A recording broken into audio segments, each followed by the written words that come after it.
Welcome to Rise Up Voices from the Front Lines, your window into relationships, identity, safety, emotional awareness, regulation and intelligence, unleashed potential, passion and purpose.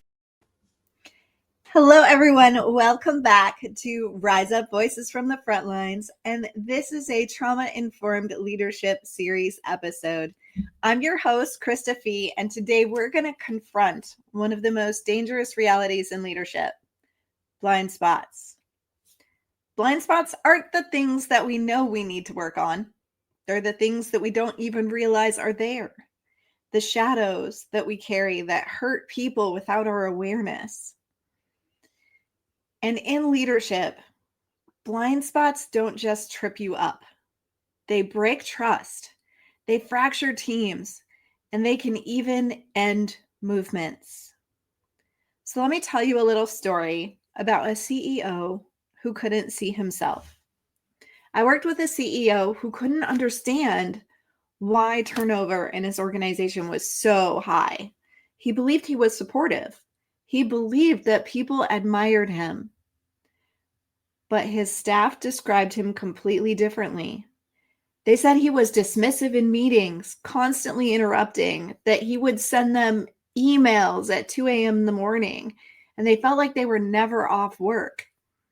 When I told him this, he said what most people high in organizations tell me: that's not me. But it was. And his refusal to see it cost him some of his best people.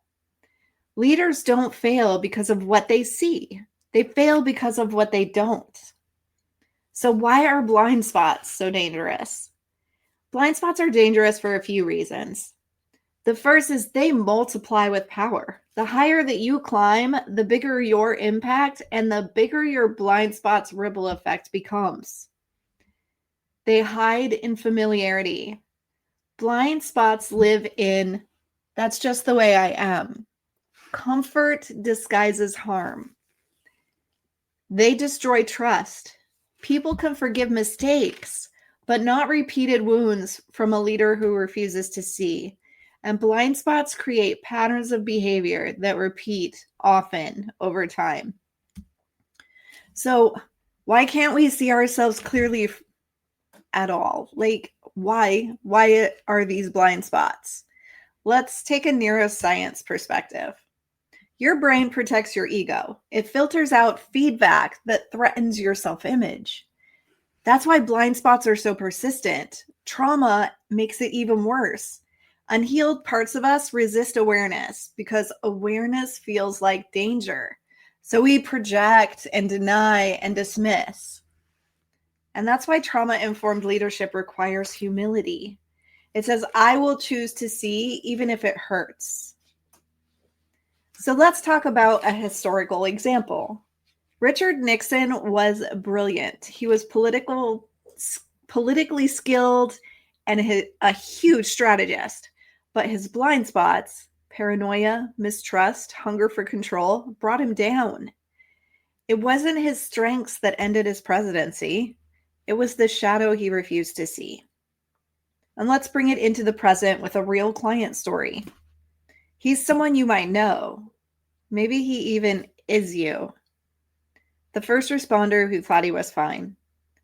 I once worked with a first responder who insisted that he was fine. He said, I've been doing this for years. Stress doesn't get to me. But his family told another story. He was having angry outbursts, emotional withdrawal, sleepless nights. His blind spot wasn't just hurting him. It was hurting everyone he loved. And when he finally faced it, healing could begin. But denial nearly cost him his family. And guess what? I have my own blind spots too. And in time, I'll probably discover even more. I've had times when urgency spilled over as pressure, times when passion spilled over as intensity. And that leaves people feeling like they can't say no to me. The hardest thing about blind spots is we can't see them alone. We need others to hold up the mirror. And that requires courage. So, Krista, how do I discover and expose my blind spots? The first suggestion I have for you is create safe feedback loops. Ask people you trust, how do you experience me? And never punish honesty. Notice repetition. If you keep hearing the same feedback, don't dismiss it. It's your blind spot calling. Invite diverse perspectives. Surround yourself with people who don't think like you. Echo chambers breed blindness. Practice humility every day. Admit when you're wrong. Apologize quickly. Humility disarms those blind spots. Commit to ongoing reflection, journaling, coaching, therapy. Shine lights in all those hidden corners. And here's a little bit of neuroscience insight on awareness versus denial. Your prefrontal cortex thrives on awareness, but denial keeps us trapped in the amygdala's loop. Leaders who deny blind spots end up reactive, defensive, and isolated. But awareness puts you in your logical thinking self, which breaks the loop. It allows for choice and regulation and growth. So here are just a few reflection questions that you can use for regular self-awareness checks.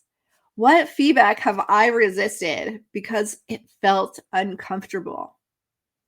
Where might my habits unintentionally be harming others? Who can I trust to hold up the mirror to my blind spots? Because blind spots do break leaders.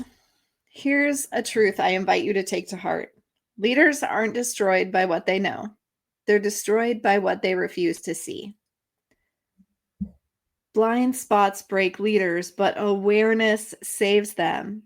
If you want to lead well, you must be humble enough to ask, brave enough to listen, and wise enough to see what you'd rather avoid. Thank you for joining me today on Rise Up Voices from the Frontlines. And this is a trauma-informed leadership series episode.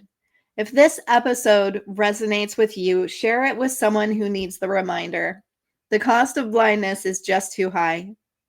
I invite you to join us in the Rise Up Trauma-Informed Leadership course and community. And if you would like to talk about bringing our trauma-enforced IACET CEU training to your organization, school, convention, or seminar, click the link below for a completely free consultation with me. I can't wait to see you rise up out of the ashes of your experiences and live and lead your life on fire. Become a Rise Up Hero sponsor to provide mental wellness and crisis response resources for those who serve country and community. Join us in the Rise Up movement today.